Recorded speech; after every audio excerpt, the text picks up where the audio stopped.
The sound wasn't loud, just a soft rip, fabric tearing. When I walked in, my daughter was frozen in the middle of the living room. Her little hands clutched at the remains of a stuffed rabbit, her mother's last gift before the cancer took her. My wife stood over her, breathing hard, the toy's limp arm dangling from her fist. "Enough with this junk," she said. Her tone was light, almost bored. "Your mom's dead. Time to get over it." My mother-in-law sipped her coffee and nodded. She needs to grow up. I didn't speak, didn't move, just watched my daughter's eyes, wide, wet, silent. She didn't cry, she looked at me instead, as if waiting for me to fix it. But I didn't, not yet. That night, my wife laughed in bed, told a story about work, about someone's mistake. Her phone buzzed. She silenced it too quickly. Her smile was bright, too bright. She touched my arm, casual, careless. "You're quiet tonight." "I'm tired," I said. She rolled over. I watched the rise and fall of her back in the dark. My mind drifted to the rabbit, its head torn halfway off, to my daughter, sitting in silence beside the trash can where her stepmother had thrown it. And I wondered, when did cruelty become casual? When did love start to look like contempt? The phone buzzed again. A man's name lit the screen, not one I recognized. She didn't notice me watching. That was when I understood.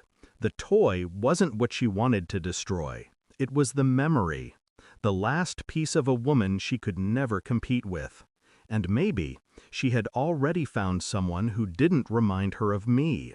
The next morning, I packed lunches, kissed my daughter's forehead, and drove her to school. Then I drove to the office, but I didn't go in. I parked 2 blocks away and opened her phone bill. Every night, after midnight, one number, frequent, repetitive. I wrote it down. Then I called a friend, a man who owed me a favor. "Can you run a trace?" I asked. He didn't ask why. 3 hours later he called back. "Belongs to a coworker. Same department." He paused. "She's been at his apartment a lot lately. Security cams don't lie." I thanked him quietly, hung up. That night I made dinner. She smiled again, told me about late meetings. I nodded, asked questions, played the fool. Inside, something was rearranging itself, slowly, deliberately, like furniture being moved in the dark. Not rage, not even jealousy, just clarity, the kind that cuts deeper than anger ever could. The photographs arrived the next day, a small brown envelope left at my office desk. Her car, his apartment, 2 silhouettes behind a curtain. I flipped through them one by one, each image quieter than the last. Not passion, just convenience.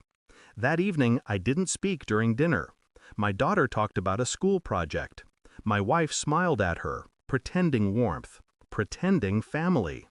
When the dishes were done, I walked to the living room, placed the envelope on the coffee table, and sat across from her. She frowned. "What's that?" "Something I found," I said. She opened it. One photo slid into her lap. Another, then another. Her hands began to tremble. "I can explain," she whispered. "I know," I said. "You always can." My voice was calm, even gentle. That's what made it worse. I didn't shout, didn't accuse. I just stood and walked to my daughter's room. The torn rabbit sat on the shelf, its head now sewn carefully back on. My stitches, clumsy but strong. I handed it to my daughter. "Keep this," I told her. Then I returned to the living room. She was crying now, ugly, desperate sobs.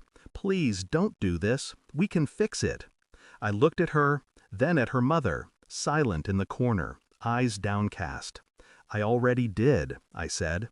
"I fixed what mattered." She blinked, confused. "What do you mean?" I gestured toward the door.